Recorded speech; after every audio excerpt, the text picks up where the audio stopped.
प्रणाम मिथिला। देखियो हमरा घर में योद्धा सब की कर रहल छै। अंश कथी करै छी?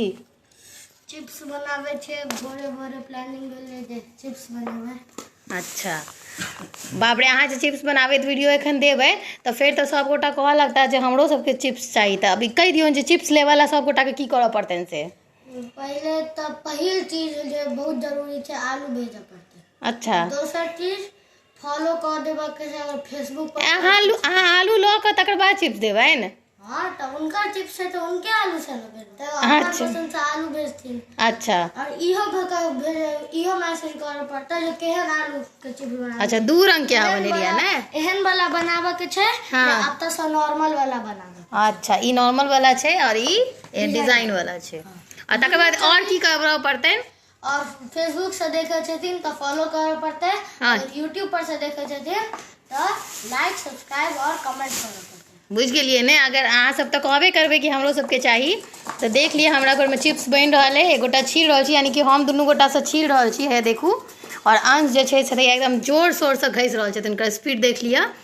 और हम सब एखन चिप्स बनेबे। अहाँ सबके प्रोसेसो देखाब केना बना रहल छै, वीडियो में बनल रहब। बुझी गेलिए अंश की सब कहि देलक है से सब कह देबै। और लाइक कमेंट सुंदर सुंदर अंश ला जरूर करब, नहीं तो चिप्स एकोटा नहीं देत अंश अहाँ सबके, ठीक ना? हाँ, वाह, चलू। तो ये देखियो अंश जे छै से घस रहल है खूब जोर शोर से, एकदम पूरा 5 किलो आलू असगरे घसलक है, हमरा छुबो नहीं देलक।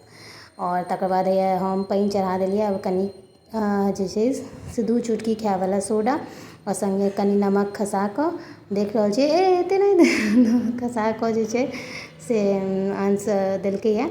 और जल्दी जल्दी अब क्या खायवाला सोडा देलकै तऽ पानी गरम छै तऽ जल्दी जल्दी में धऽ कऽ और जल्दी जल्दी निकालि लेबऽ के छै। आलू के 2 पानी से हम धो लेने छी। देखियो कहि रहल सबटा हम अपने करब। अंश के एखन छुट्टी चलि रहल छै, पढ़ाई लिखाई छै नहीं, टाइम पास करऽ के छै।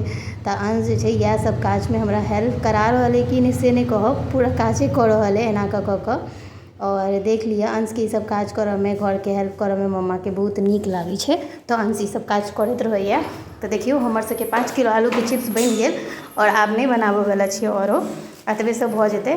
और एकरा जे छै से 2 मिनट खोला के देखबै, जहन आलू सिद्ध हुअ लगलै ना कि फटाफट जे छै से अपना सब छन्ना में छानि लेबै और सीधा जे छै से छत पर पसारने जेबै। तो ई अंश 2 रंग के जे डिजाइन बनेलथि है, ई वाला तो देखबे रहल छियै केहन डिजाइन बन गेलै है से वाला जे छै से। और ई वाला दुनू रंग के डिजाइन वाला आलू के चिप्स जे छै से हमर सबके अब 2 दिन में बन के तैयार भऽ जेतै। तऽ जिनका सबके खाय के हैत तऽ चलि आयब। बुझे गेल छियै लाइक कमेंट बिना केने नहीं आयब, नहीं तऽ अंश जे छै देबो नहीं करत। हाँ, बहुत सीरियस भऽ गेल छै, कहै छै मम्मा एते सुंदर से कहै छिन तैयो लोग सब लाइक कमेंट नहीं करै छथिन।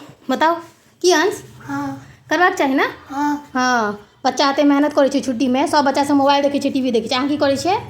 वीडियो बनावे छियै, चिप्स बनबै छियै, चिप्स बनावे छियै, कुम्हरौरी बनावे छियै। तहन आ देखियो लोग सब लाइको कमेंट नहीं करे। हाँ, तो अहाँ सब फटाफट लाइक कमेंट करू। हैया अंश के पापा मिल के सुखावे छै, एते मेहनत कर हम जा रहल छी नाश्ता बनावे ले। वीडियो के शेयर जरूर करब। जय मिथिला, बाय बाय।